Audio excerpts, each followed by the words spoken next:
We are live. Good. So good morning, everybody. This is the 24th of December. And as usual, Lawrence, I muted you by accident, sorry. morning, everybody. It's 24th of December. And as usual, the mantra is the slaughterhouse of failure is not in our destiny. That's our modification. We will persist until we succeed. That's Og Mandino.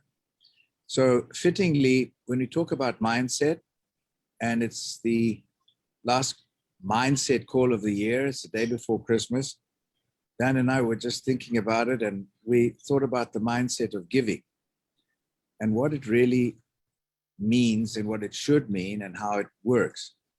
So it's a time when we can share in a way which is completely without expectations.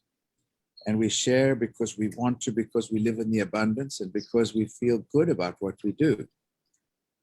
And so this is an apropos moment for that. And when you start thinking about that giving mindset, you know, one of the things that's interesting is, you know, even when you give without expectation, you still get more than you actually give. So even though you're giving, that empowers you to feel like you have enough that you're able to give to others and that you don't need more. It allows you to feel that you're living in a world of abundance, that you have enough that you're able to give to others. It also creates that feeling of gratitude for the things that we do have and the things that we've had our entire lives, you know, whether it be personal or business or, you know, interpersonal relationships, whatever it may be. You know, there's so much more that we get by giving that I think it's important to talk about this topic, especially this time of the year when giving seems to be on everybody's mind. So, you know, when you give, you're demonstrating ways you're able to provide value and service to others. You know, it's all about service to others. And we do these mindset calls every Friday. And, you know, this is a service to others. You're a person that has value. When you're able to give to others, you create that feeling of value in your own life and what you have to offer other people. And, you know, that you have the resources available to other people, not only to yourself, but to other people. Yeah, I think it's a moment when it's a milestone during the year, or a time stone, if we could call it that. And it's always good to reflect and everything. And I think it's a moment when we feel it empowers us, as you've just said, Dan, it empowers us because it makes us feel that we can, that we've got, that we live in the abundance, that we have no scarcity within us. And during the year, we give of our time, which I think is the most precious asset we have. But it's also an investment in a business, we give our time, but it's also there's a financial reward or possible financial reward at the end of it. So it's a little different to Christmas when we just give. And you know, I want to just tell a little brief story about somebody that is very close to me. About 8 years ago, 7-8 years ago, I met a person in Colombia that had just arrived from Venezuela as a refugee 7 years ago. And she was an engineer she was working in Venezuela as an engineer, but she was in Colombia, and she had lost everything. The government of Chavez was there and took over everything. So she lost her restaurant, which she also had, and she was an engineer with a petroleum company. She got to Colombia with absolutely nothing. 2 small kids, broken psyche, her whole life had been destroyed. Her husband had been kidnapped. And I met her after a month that she was in Colombia. And I talked to her about this business, and she said, "You're talking Chinese to me. I don't understand a thing. This is all stuff I don't understand." And I said, "Well, first thing is believe in yourself, believe in what the company has and does, and do what I do. Not what I say, just do what I do." After a month, she called and she said, "Okay, I'm going to do this." So I said, "Okay." It was 7 and some years ago.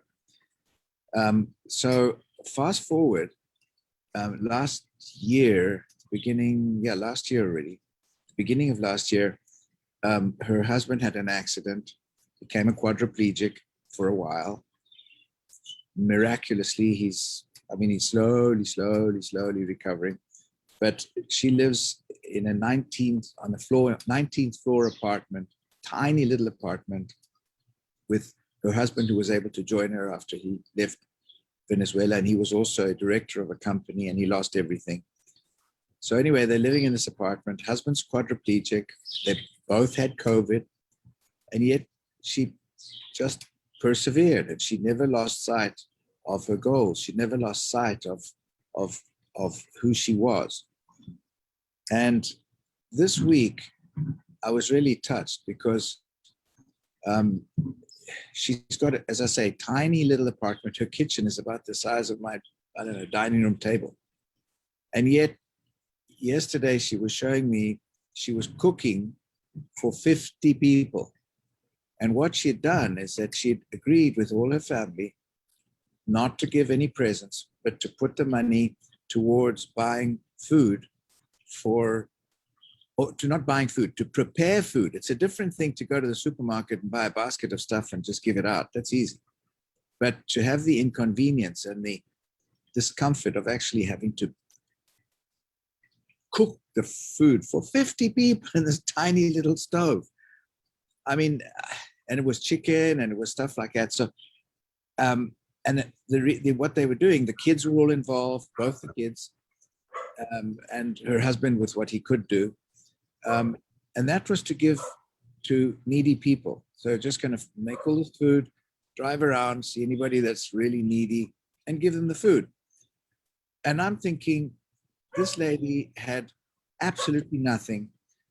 And she worked hard. After the first year, she was able in Colombia to get her car, which is huge. It's an achievement, because it's not like buying a car in the States. You just go there and they give it to you almost. Anyway, and here she is giving back now in a way which really touched me, because it was such an inconvenient way for her to do it, but it was a way to physically be involved with what she was doing. So anyway, to cut a long story short, I think it's about that spirit of giving unselfishly and of seeing how we can help other people. And Christmas, I think, is just a time of reflection. Sorry, I didn't mean to go on and on about that, but I was really touched by that. Yeah, and that's a perfect example of giving your time and your energy. You gave your time and your energy to Lucy, and now she's paying it forward and giving her time and energy to others. And so what I love about giving is it's not about how much we have, but what we do with what we have.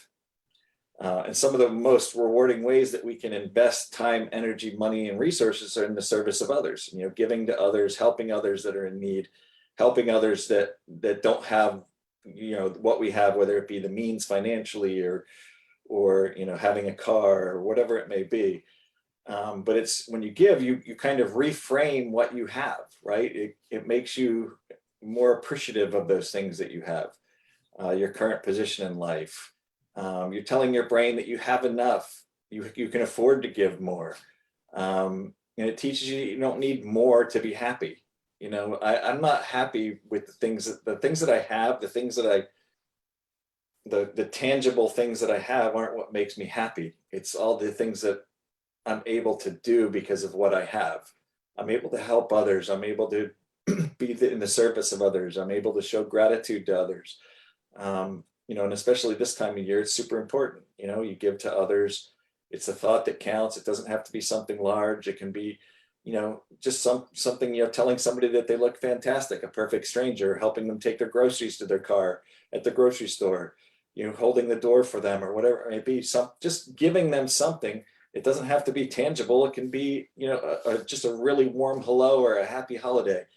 And because you never know, a dollar to someone in need is worth more to them than it is to you, and an hour spent volunteering is often worth more to the people that you're helping than the hour spent watching TV or whatever you may, spend your other time doing. So with a giving mindset, what I love about that is that you're not losing anything at all. You're actually maximizing the time, money, and value that you have on a bigger scale, right? Because you're giving to others, which is going to create that gratitude in them, and they may pass it on and pay it forward. And there's so many. I was very lucky growing up. We a large family. My mom had a really hard time, working 3 jobs to support us all. And my sister ended up marrying a gentleman who was very giving. And he took me and one of my younger brothers in to make it easier on my mother. So we lived with my sister and brother-in-law for a number of years.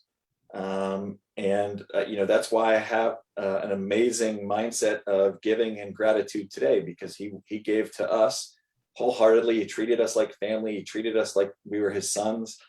Didn't treat us any different than his own children while we were living with him.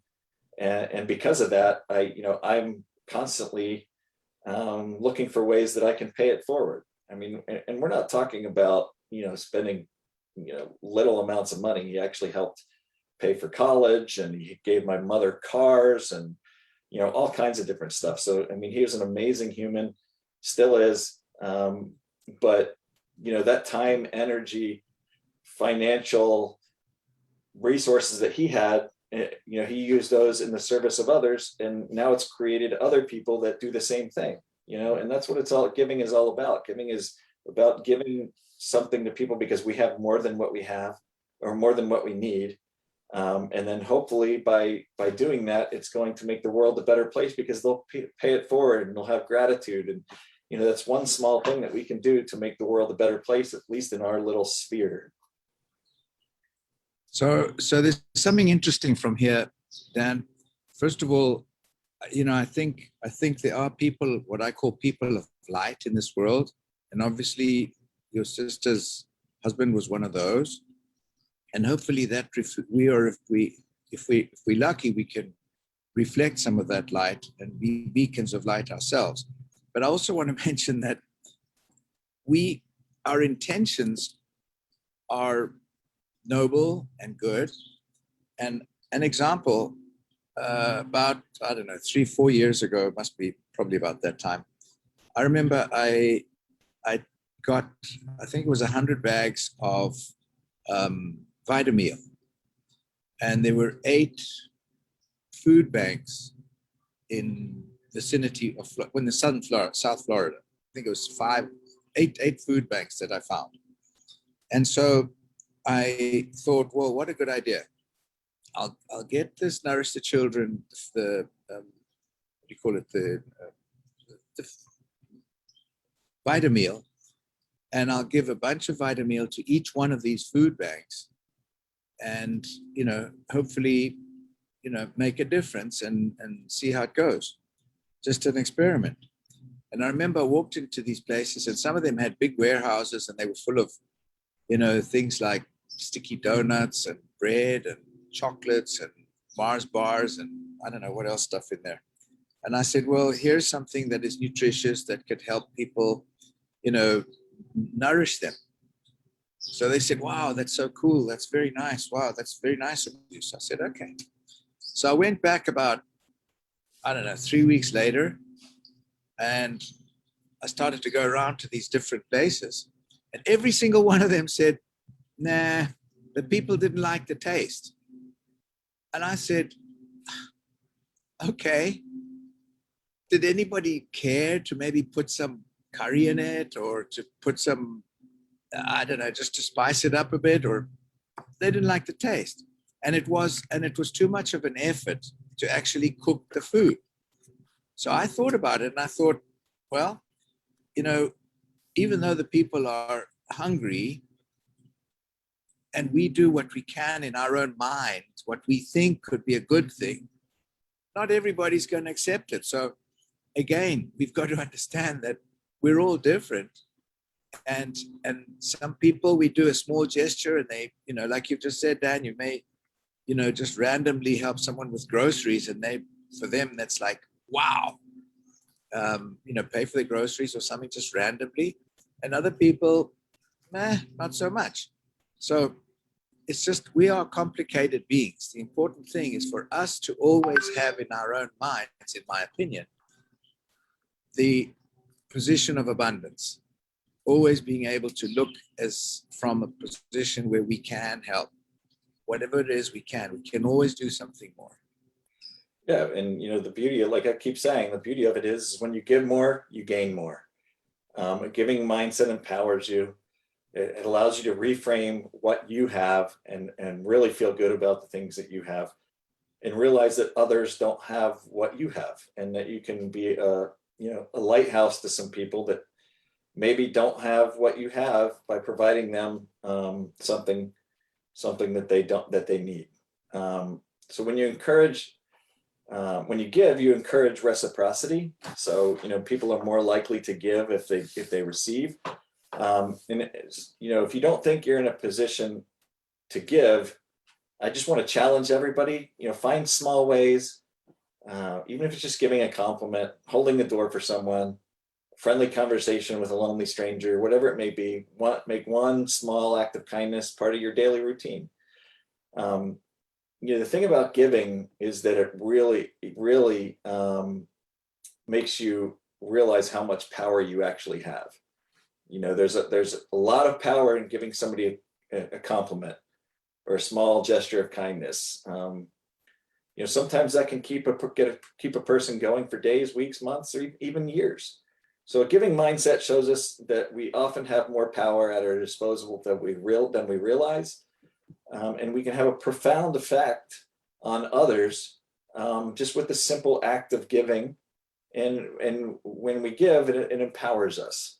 It empowers us, and you know, the feelings that we get from giving is going to keep that giving mindset alive in us. Yeah, we a couple of times a year, we go through our cupboards and all this kind of stuff, and there's so much accumulated junk, which is just extra clothes and extra shoes and extra stuff we got in the house and all this kind of stuff. And it's astounding how grateful people are when they receive something when they have nothing. For example, we've given, the clothes now, instead of just chucking them out onto the garbage or anything else we got in the house, if we just take the time to go to one of these, places where they accept clothing, I've seen it. It's people are like, wow, this is fantastic. Thank you. And this really is reflected a lot in where it's more visible in South America, where you see poverty in front of you all the time. I mean, in Miami, you can drive to Miami and you can drive under the bridges, and there are lots and lots of people sleeping there. We were in Las Vegas 2 weeks ago, and on the way to the Sands Hotel, we drove over a bridge, and there were a bunch of people sleeping under the bridges in Las Vegas. On the one hand, you're paying, $15 for a drink somewhere, and on the other side, these guys are living on a couple of dollars a day. So I don't know. You're right, Dan. It's about empowering. I think that's it. And I'd also just like to leave one other thing, if I may, and that is, I would encourage everybody to donate, nourish the children, even if it's one bag a month. I mean, it's less than $1 a day. But if everyone on our team does that, we can eventually be donating hundreds of bags of Vitamil as a team, and we don't even feel it. And I think this is something, I've done that for years now, a little percentage of what I earn, I've just automatically you can put it on your Description. yeah, on your office there. Just donate it, and I think that's something that I'd like to encourage everybody to do. You know, the one thing that makes me feel really good about donating Vitameal is that you're not just donating a meal. There are strategies that they employ to help with disease prevention. It creates jobs. Children have to go to school to get an education to receive their meal. So it's not like you're not just giving them one meal a day. You're giving them an education. You're giving their families work to make the Vitameal. You know, there's so much more that is in that program than just providing one nutritious meal a day. You know, that's kind of what the product itself does, but there's so many ancillary things that happen because of that meal, right? And you know, we want to keep that program going. The second thing I wanted to mention was, you know, we have an 11-year-old and 8-year-old, two boys, and we have these things called green light cards. They're basically a debit card for kids. And I put money on there every week for chores that they do, and you know, other special events and things like that. But what's great about this green light card is you can allocate what that money's for, and they can't use it for anything other than that. So there's a certain amount that I allocate for purchases, and there's a certain amount that I allocate for charity. So they have to learn to give at a young age. And when you start teaching people to give at an early age, they're going to carry that forward in their life, hopefully, you know, because they're learning to do that at a younger age. And that's just part of what you do as a human being. So it's called Green Light Card. If you have any grandkids or something like that, I think it's a great program. Easy way to teach them not only about finances, but about giving. And then I just want to remind everybody, you know, it's not just humans that need our help or that need things. There's lots of animals as well. So, you know, one of the things that we do throughout the year is we go to Costco and we fill up on dog food, fill the whole trunk up with dog food and dog toys and dog beds and things like that. And we take it to the local shelter and we drop it off. And the people are appreciative of that. We know that because there's, you know, they thank us and they give us a little receipt so we can write it off on our taxes, and it makes us feel good. But if you walk around the shelter and you see how these animals live, it makes a huge difference in the way that they're living while they're waiting to be adopted. That's a really good idea, Dan. Kari she does dog rescue, so it's all year round. She's got a trunk full of treats and stuff and water and food and stuff. But that's a good idea maybe even do that on a regular basis, you know, maybe once a month, just drop a couple of bags off for the dog shelters and cat shelters. They euthanize 28,000 dogs a year in Miami. 28,000 dogs a year in Miami. I think it's an abomination. And that is because people are so irresponsible, and they just, anyway. When I was in med device sales, I would fill up my trunk once a week at the hospitals with towels that they didn't use, that they were just going to throw away, sterile towels and sterile drapes and things like that, because I do surgery at the local shelter. And so I would drop that off every week at the local shelter. I'd fill up my trunk once a week with stuff that the hospital was just going to throw away. And I'd take it to the shelter and drop it off. So, you know, they weren't using their funds on, you know, these surgical procedures. Lead by example. And neutering and all of that stuff. But it's not just food that they need. They also need, you know, paper towels and rags and blankets and, you know, extra old sheets. They can rip those up and use them to help clean up the stalls and things like that. So there's so many things that we have, you know, and Costco, Walmart, Sam's Club, you know, those places are great for getting things to give to those shelters and to people as well. Yeah, lead by example. You've just given me some ideas on that, Dan, and I'm going to be more frequent with my donations to the shelters. Thank you. It's just about that time. If anybody's got any comment, Dan, if you've got any parting shots or anybody want to comment anything, please do. I've got a call at 10 again. John Schwartz is keeping me really busy. Anybody got anything? I see Riley looks like she's chomping at the bit. Yes, not to so when we were in Vegas, we had tornadoes come through our state, and it literally, we were so incredibly lucky that it's somehow miraculously just jumped directly over our house, and so we didn't have any kind of damage here, probably within 10 miles, but we also have counties that were just completely wiped off of our county map, our state.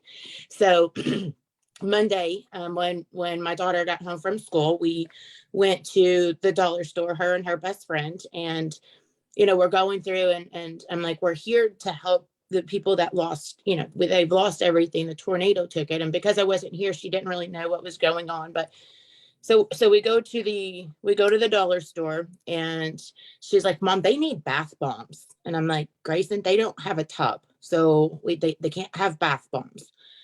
Okay, well, they need, and so she was picking up all these things that she thought that they needed, not understanding the concept of literally, Grayson, these people, these children, they've lost everything except for what they were wearing. And so by the end of it, she's really grasping. Now we're getting toothpaste, and we're getting the toothbrushes and hairbrushes and scrunchies. And so long story short, we came out with, I don't know, 300 items to donate. And so she kept asking me, Mom, well, how much did we spend? And I said, Grayson, it does not matter. That is a number. It's not about what we spent. It's about knowing that some of your friends down the street now will be able to brush their teeth and be able to, have warm socks and warm toboggans and gloves and things that they didn't have before, because you're giving that to them. It doesn't matter the number. And so when we got home, it was time for the local news, and I turned it on, and I had Grayson and Kenley both sit down, and of course that was the top story of all of our news. And I'm like, this is what we just helped.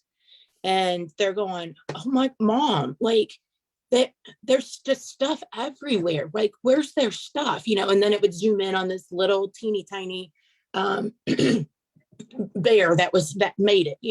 She's like, well, they still have that. And I'm like, honey, we're not there yet. You still have to understand that even though their little stuffed animal made it, that's all that they have. And the stuffed animal's weathered and tethered. And so it really, when we took it to school to drop it off, because we had a truckload going from her elementary school, I think that's when it really hit her heart, that she saw all these other things that people were giving, and we were able to fill up a semi truck just from her school itself. But when she got back in the car, she's like, wow, Mom, my heart is so happy. My heart is so happy that we're able to help those people, and look at all the other stuff that people were giving. And I was like, there you go, kid. Finally, it registered. It's not a number. It's not what we spent. It's what you did. It's that you actively went and, you actively went and you picked out these things, and now it's in your heart. That's exactly where it needs to be, is in your heart of what you just did to help your friends. So sometimes it's hard. Children, it's hard for them to understand, but the more that we do those things, and the more I can talk about. She always asked me, well, how much did that cost? How much was that? And I said, Grayson, don't ask me anything. That's not what it's about at all. It just comes from your heart. And when your heart can smile, then, you make other people's hearts smile too. Riley, from the mouths of babes, your daughter saying, my heart feels happy. That is the most salient thing, I think, of all of today's chat, was that from the innocence of a child, from the innocent thinking of a child, comes this thought that we're all talking about, but it's expressed by a child to say, my heart is happy. I mean, how fantastic is that? Yeah. Good job. Really good. That's the power of giving. Yeah. It's exactly what Dan was talking about. It makes you feel it's empowering, and even for a child, you've just hit it right on. Yeah. about the money. It's not about that. It's about what you can, what it does, and how you're actually helping. Good job. Thank you, Riley. That was a good story. Thanks. Anybody else got anything to add or subtract? Or subtract's a bit difficult, but to add. Well, that was a beautiful story. Riley. That was very, very, very beautifully articulated. Well done, Riley, and thank you for setting that example for your daughter. It'll be carried forward, and that's the joy of these things. Actually, today, a couple of days ago, I closed a very nice transaction and did quite well from it. And that was very fortunate. But I also have dear friends with whom I'm constantly in contact who live in the Philippines. They live in a little island called Bohol, where they have an absolutely idyllic farm. And they have now lost everything due to a super typhoon that went through about 3 or 4 days ago. And they, you know, being farmers, they have staff who come, they have workers who come and work at the farm. And these people have literally lost their homes. There are 67,000 people homeless on this little island. And so again, that's a very worthy cause to which we'll be donating today. We just got the link to do that. So, you know, there is so much good that we can do, and you know, truly the essence of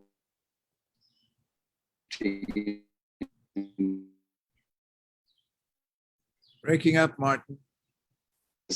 Can't hear you. Breaking up. We got the gist of what you're a up. huge amount. Can you Yeah. hear me now? Yeah, now, yeah. Can you hear me now? Yes, Yeah. now, yes. So the essence of it is that if a lot of people do a little, the impact is immense. And that's the essence of what we do in our businesses. And so if we can each do a little, I think that will be.